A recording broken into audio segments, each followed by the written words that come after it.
नमस्कार स्वागत करुचे जी न्यूज भारत को आज दोपहर पड़िया जगन्नाथ महोत्सव होती जहाँकि जगन्नाथ महोत्सव कर आमर 1008 कलश यात्रा सहित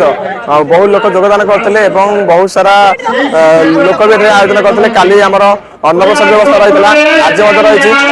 आसतु ये देखा कलेजर पिला पहुंचती किसी कम कर कौन कह चाहिए जहाँकि आम जगन्नाथ महोत्सव आज किसी आयोजन कर कौन कौन कह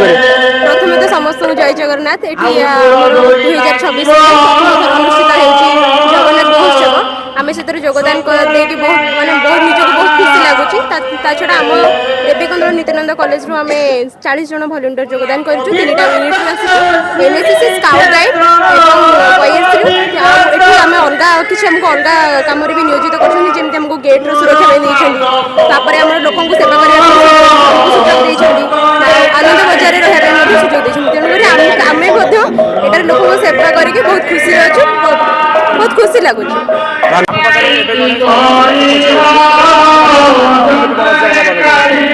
समस्त जय जगन्नाथ तो आमर ये मान्यवर विधायक श्रीजुक्त छवि मल्लिक जरिया श्री जगन्नाथ महोत्सव 2026 आयोजन होती जार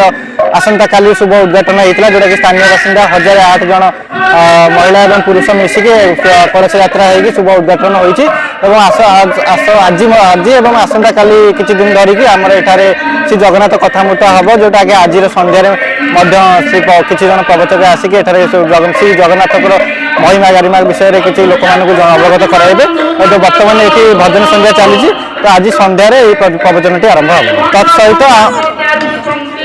तत्सहित आज संध्यारे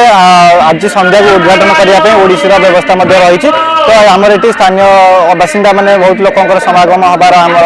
आशा और आकांक्षा अच्छी तो आम मैंने बहुत खुशी अच्छे आमर ये अंचल एमती गोटे पुण्य कार्यक्रम आरंभ होती तो समस्त को धन्यवाद बोताल सहित दोपहर पड़िया रिपोर्टर रुदन राउत जी न्यूज वाला।